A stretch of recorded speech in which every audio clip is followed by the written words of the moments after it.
Hello everyone, আসসালামু আলাইকুম। সবাই কেমন আছেন? তো আশা করি সবাই ভালো আছেন। আমরাও কিন্তু আল্লাহ দিলে অনেক ভালো আছি। তো আজকে আপনাদের সাথে খুবই গুরুত্বপূর্ণ একটি ভিডিও নিয়ে চলে আসছি, সেটা হচ্ছে প্রেগনেন্ট ক্যাট চেনার উপায়। তো দেখতে দেখতে আমার সালসা কিন্তু প্রায় ২১ দিন হলো ম্যাটিং করতে, এবং ২১ দিন পরেই কিন্তু বোঝা যায় যে আপনার বিড়াল প্রেগনেন্ট কিনা।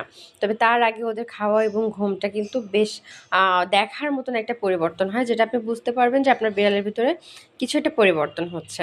এবং আরও একটি মজার বিষয় হচ্ছে, মজা না মানে ওদের জন্য কষ্ট, তো ওরা হচ্ছে বমি করে। হ্যাঁ, প্রথম সপ্তাহ থেকে কিন্তু বমি করা শুরু করে দেয়।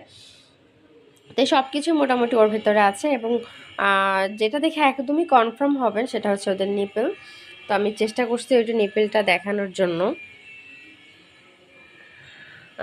নিপেলটা হচ্ছে একদম রেডিশ হয়ে যাবে, যত ডেলিভারি ডেটটা ওর আগিয়ে আসবে তত হচ্ছে নিপেলটা একদম একটা পিঙ্ক কালার আসবে, যেটা দেখে আপনারা বুঝবেন যে আপনাদের বিড়াল প্রেগনেন্ট।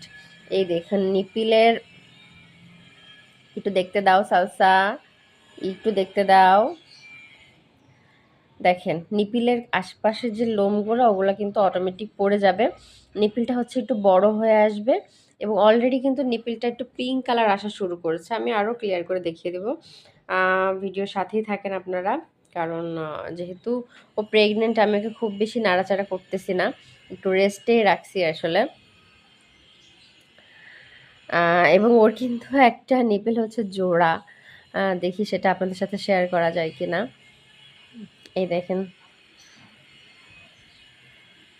সালসা, সালসা বাবু, ও সালসা বাবু, হুম হুম হুম, তুমি চুলকাও।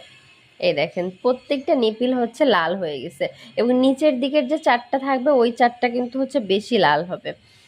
তো আমি আগেই বলছি যে ডেলিভারি ডেট যত আগে আসবে তত হচ্ছে নিপিলটা হচ্ছে রেড হয়ে যাবে। এটা আপনি সব বিড়াল তো পেটে হাত দিয়ে দেখতে দেয় না, আমার সালসা তো দেখতে দেয়, যার কারণে আমি দেখাতে পারতেছি। সালসা, আচ্ছা ওকে একটু আদর করি, ওকে একটু আদর করে একটু দেখানোর ব্যবস্থা করে দিই আপনাদেরকে। হুম, দেখি তো সালসা বাবু।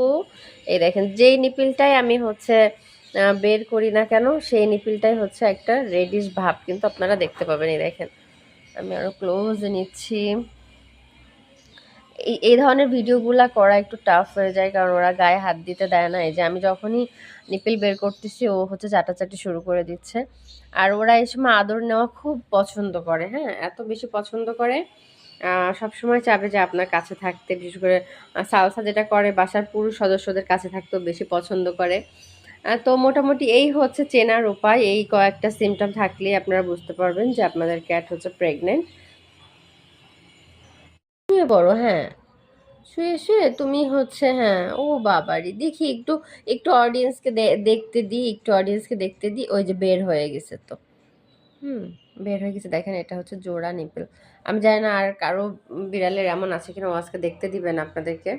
তো আমি কিন্তু ওর প্রতিনিয়ত প্রেগনেন্ট ক্যাটের যে যত্ন বা ওর যে আপডেটটা সেটা আপনাদের সাথে শেয়ার করব ডেলিভারি হওয়ার আগ পর্যন্ত। সবাই সাথেই থাকবেন আমাদের। আর আজকে আর রোজকে দেখাবো না, রোজ ভীষণ দুষ্টু হয়েছে। আগামী পর্বে রোজের নানান সুন্দর সুন্দর ভিডিও দিব, এবং ওর জন্য একটা খেলনা আনছি, সেটা দিয়ে ও যে এত সুন্দর খেলে সেটা নেক্সট ভিডিওতে আপনাদের সাথে দেখাবো। তো সবাই ভালো থাকবেন, আবার দেখা হবে নতুন ভিডিওতে। আল্লাহ হাফেজ।